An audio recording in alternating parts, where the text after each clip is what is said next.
ఎవరిని కూడా వదిలిపెట్టం. ఇవాళ రంగనాథ్ను హైకోర్టు పట్టుకోవచ్చు, కానీ రేపు ప్రజా కోర్టులో ప్రతి ఆఫీసర్ని కూడా, because government is all about not just the politician, bureaucracy and the judiciary. అందరము కలెక్టివ్ అయితే గవర్నమెంట్, అదే ప్రజాస్వామ్యం.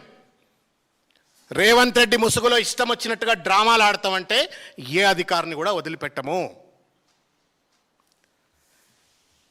నేను ఇంకొక విషయం చెప్తున్నది, ఇవాళ తెలంగాణలో రేవంత్ రెడ్డి అహంకారానికి భారత రాజ్యాంగానికి మధ్యన యుద్ధం జరుగుతుంది. ఇవాళ రేవంత్ రెడ్డి అహంకారానికి భారత రాజ్యాంగానికి యుద్ధం జరుగుతూ ఉంది. ఇవాళ ప్రజల హక్కులకు రేవంత్ రెడ్డి యొక్క అణచివేత ధోరణికి ఇవాళ యుద్ధం జరుగుతూ ఉంది. అందుకే కేసీఆర్ గారు అన్నారు, ఈ బుల్డోజర్ పాలనకు చరమగీతం పాడుతా, నేను అధికారంలోకి రాగానే ఎత్తి పరేస్తా అని చెప్పన్నాడు.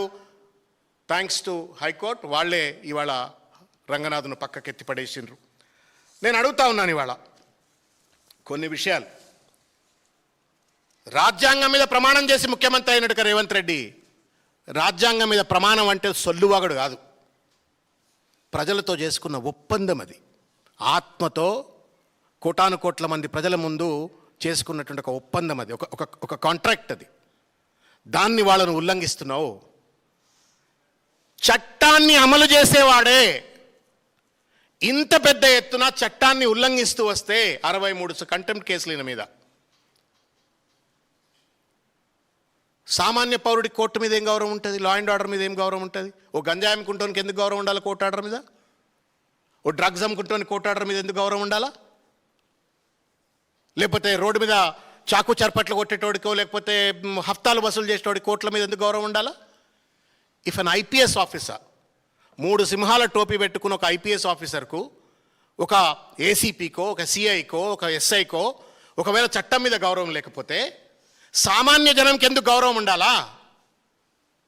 ఇదే కదా ఈ పరిణామ క్రమంతో ఢిల్లీలో జంజీ పిల్లలు వచ్చి రోడ్ల మీదకి వచ్చి కొట్లాడిన మనం అందరం అమాయకులం. ఒకవేళ కనుక వాళ్ళు కేవలం నీట్ కోసమే కొట్లాడిండ్రు అనుకుంటే, they have not just fought for NEET, they fought for a collapse of the entire institution. Democratic institution failure అయిపోయి అన్ని వ్యవస్థలు సర్వనాశనం అయిపోతే జవాబు లేక నిరాశ, నిస్పృహ, ఆక్రోషంతో రోడ్ల మీదకి వచ్చి కొట్లాడినారు.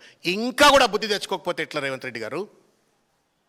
నేను అడుగుతా ఉన్నాను ఇవాళ కొన్ని ప్రశ్నలు అడగదలుచుకున్నా, కొంచెం ఎలాబొరేట్ అయినా దయచేసి కొంచెం భరించాలని చెప్పని నేను కోరుతూ ఈ ప్రశ్న అడుగుతున్నా. నేను రేవంత్ రెడ్డిని అడుగుతున్నా, ప్రజల అభిప్రాయాలను మీరు గౌరవిస్తున్నారా?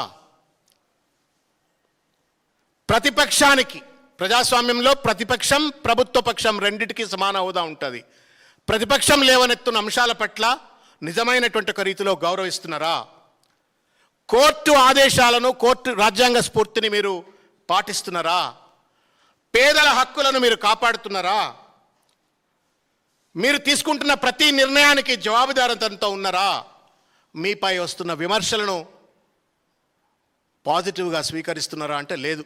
తొండల భాష, పేగుల భాష, గుడ్లు బీకే భాష, ఈ భాషతో ఇవాళ రాజకీయం అంటేనే ఒక రౌడీయిజం, గూండాయిజం, ఒక చిల్లర భాష, బూతు భాష అనేటువంటి రీతిలో దిగజార్చినట్టు ఒక రేవంత్ రెడ్డి గారికి నేను ఒక విషయం చెప్పదలుచుకున్నా. బలమైన ప్రభుత్వాలే విమర్శను స్వాగతిస్తాయి, బలహీనమైన ప్రభుత్వాలే ప్రశ్నను అణచివేసే ప్రయత్నం చేస్తాయి. ప్రశ్న అంటే భయపడతాయి. కూల్చివేతలతో పాలన సాగదు, బెదిరింపులతో ప్రజల విశ్వాసం రాదు, అరెస్టులతో అసమ్మతిని అంతం చేయలేవు, అడ్డమైనటువంటి ఒక రైజింగ్ బీజింగ్ అని చెప్పని ప్రచారాలతో ప్రజలను మభ్యపెట్టలేవు అనే ఒక విషయాన్ని గుర్తు చేసుకొని చివరిగా ఒక మాట చెప్తున్నా, అధికారం శాశ్వతం కాదు రేవంత్ రెడ్డి గారు. అధికారం శాశ్వతం కాదు, ప్రజలు శాశ్వతం, పదవి తాత్కాలికం, రాజ్యాంగం శాశ్వతం. ఆ రాజ్యాంగాన్ని కాపాడడం కోసమే ముఖ్యమంత్రి ప్రధానమైన కర్తవ్యం. కానీ నువ్వు నేను హిట్లర్ నాకు ఆదర్శం, గాజా, ఇజ్రాయిల్, ఇరాన్ డిమాలిషన్స్ ఆదర్శం అంటే మంచి కొరకాసు కాల్చి మనకు కనబడుతుంది. రంగనాథ్కు పెట్టిండు, రేవంత్ రెడ్డి కూడా పెట్టినట్టే, మొత్తం క్యాబినెట్ మంత్రులందరికీ కూడా కొరకాసు పెట్టినట్టే. చాలా విషయాలు ఉన్నాయి, మీడియా వాళ్ళు చాలా విషయాలు కొన్ని ప్రజల దృష్టికి తీసుకురావాల్సిన అవసరం ఉంది. నేను మరొకసారైనా మాట్లాడతా. ముఖ్యమంత్రి కార్యాలయంలో అధికారిక కేంద్రీకరణ మొత్తం అంత centralise, no cabinet minister is independently working. మొత్తం ఆయనకి ముడి కిందనే పెట్టుకున్నాడు, మొత్తం ఆయన నిర్ణయాలే, సీఎంఓనే, అది కూడా సీఎంఓలో ఉండే అధికారుల నిర్ణయాలు.